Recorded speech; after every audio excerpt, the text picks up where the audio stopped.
New at 5:30, according to a new study, in a few years, Texas could become a global leader in data center development. And an analysis from JLL Real Estate in Austin found Texas is positioned to take that top spot by the year 2030.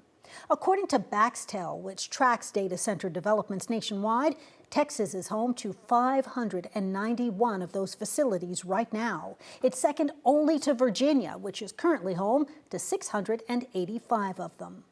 Now, their study found our state accounts for about 18.5% of all the data centers under construction nationwide. Analysts point to Texas land availability, energy resources, and business-friendly environment as drivers of this growth. In the past couple of weeks, leaders in Round Rock have approved rezoning to pave the way for a data center, while San Marcos leaders voted against it. Supporters of these developments say they can bring jobs and revenue to the area. You have an opportunity to vote in favor of this data center to generate revenue, to create good quality jobs on a construction project like this that could last up to 5 years, and it's a Kickstarter for a legitimate career. This is not just about constructing one building. It's about sustained economic activity and strengthening working families across the state. But there's a lot of concern about how much power and water these facilities need to operate. All of this opposition is raising questions about what elected officials could actually do to stop these developments. Reporting from the Texas Tribune found most local governments say they can't really do much if the facilities go through the permitting process. We expect that factor to be a big discussion in Hays County next week when commissioners take up a resolution halting development of large industrial water users like data centers. Judge Ruben Becerra says it's essential to preserve the area's dwindling water supply.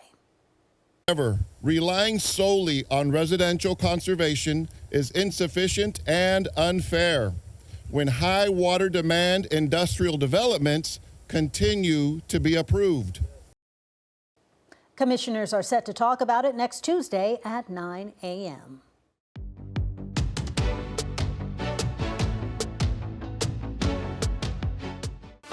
Now to a major development out of the Texas Hill Country today. Camp Mystic will not open this summer, reversing plans as families grieve and investigations into last year's tragedy continue.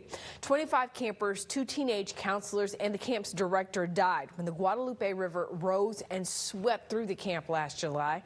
In a statement released today, Camp Mystic leaders say they have withdrawn the application for a state license, adding no season should move forward while so many are coping with the loss.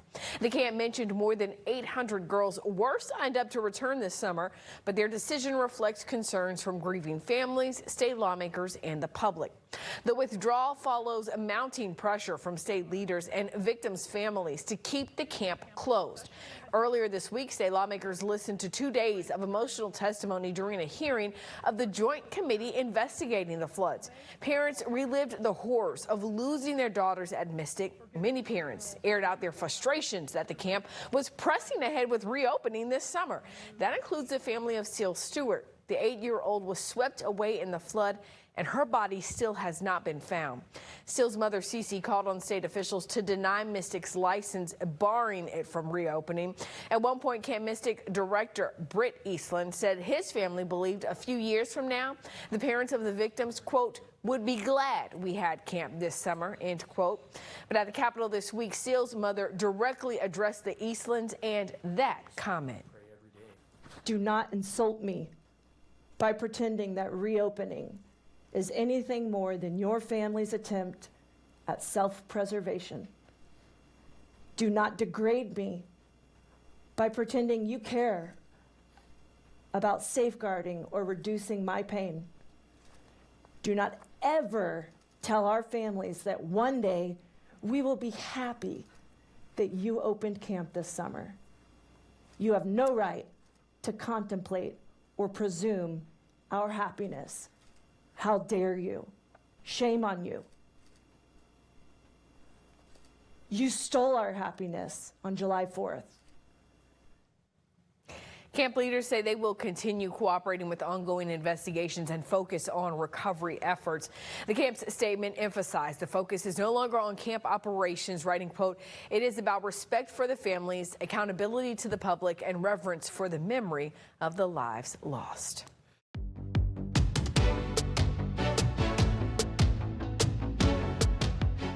Well, you know, Texas is no stranger to scorching summers and dried up riverbeds. That's right. A new analysis shows the state's coal and gas power plants are making the state's water crisis worse. KVUE's Jenny Lee breaks down a new report for us. According to the Sierra Club, Texas coal plants consumed 34 billion gallons of water in 2024. Add in the state's gas and nuclear plants, and you're looking at more than 100 billion gallons consumed in a single year. And that's been the case every year since at least 2015. Let's put that in perspective. The water consumed by the state's 13 coal plants in 2024 alone could supply 1 million homes every single year, enough for a city twice the size of Austin. Now, you've likely heard growing concern about data centers and how much water they use. But the Sierra Club's report puts those numbers in a striking context. Texas has more than 400 data centers, and in 2024, they directly consume about 8 billion gallons of water for cooling. That's significant, but it's still 26 billion gallons less than what the state's coal plants used in that same year. The new report also shows wind and solar farms use little to no water. Solar requires an estimated 6 gallons per megawatt hour of energy produced. Coal plants in Texas, up to 672 gallons per megawatt hour. The report also digs into water rights, and that's where the numbers get even bigger. The Sierra Club found that Texas coal plants have legal rights to consume 116 billion gallons of water every year from the state's rivers, creeks, and aquifers. And even though they got these rights for free, they can sell them for millions of dollars when they're done with them. There is currently nothing in place to require them to return the rights to the state. An example that affects Central Texas, the Fayette Power Plant, co-owned by the city of Austin and the Lower Colorado River Authority. It sits in Fayette County. Together, the LCRA and Austin hold rights to consume more than 31 billion gallons of water from the Colorado River every year for that one plant alone. By the way, Austin Mayor Kirk Watson has said he wants to cut ties with that plant entirely by the year 2029. So the report calls on state leaders, utility companies, and regulators to act, including retiring coal plants, shifting those massive water rights into public trust, and finally factoring renewable energy into the state's water plan.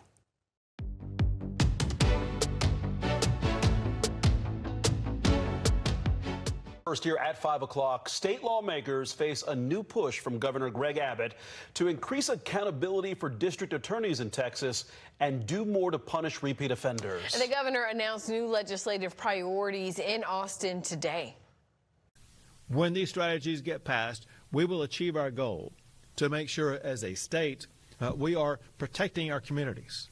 We are prosecuting criminals, and we will be fulfilling our obligation to make Texas a safer place.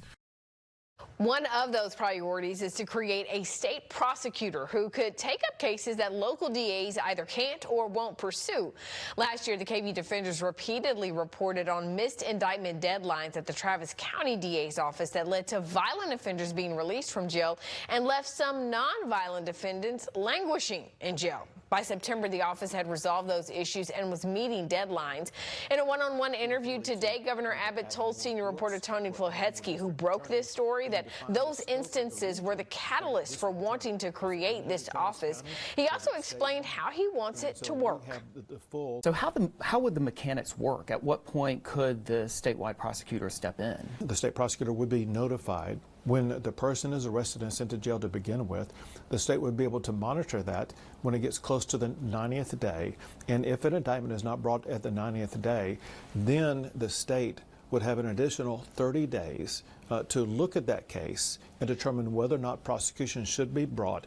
And the person arrested would remain in jail for that extra 30 days while the state is going through the process to decide if an indictment can and should be brought, and they must bring it within that additional 30-day period. We also spoke with DA Garza today. He said the governor's proposal ignores the fact that pandemic-related court closures contributed to the indictment backlog. And a state prosecutor will also have to deal with circumstances like that. We worked hard to reduce that backlog, and we have nearly eliminated it. We are not perfect. No prosecutor in the state is, but we have worked hard to improve the safety of this community and deal with the realities that we face. Whatever prosecutor it is, whether it's a state prosecutor or a prosecutor in any jurisdiction, is eventually going to have to confront those realities too. The governor also wants lawmakers to take another shot at passing a bail reform measure to deny bail to undocumented immigrants who are arrested for felonies. A similar measure failed to pass last year. The next legislative session starts in January. Now, you can watch Tony's one-on-one interview with the governor on KVUE's YouTube page and at KVUE.com.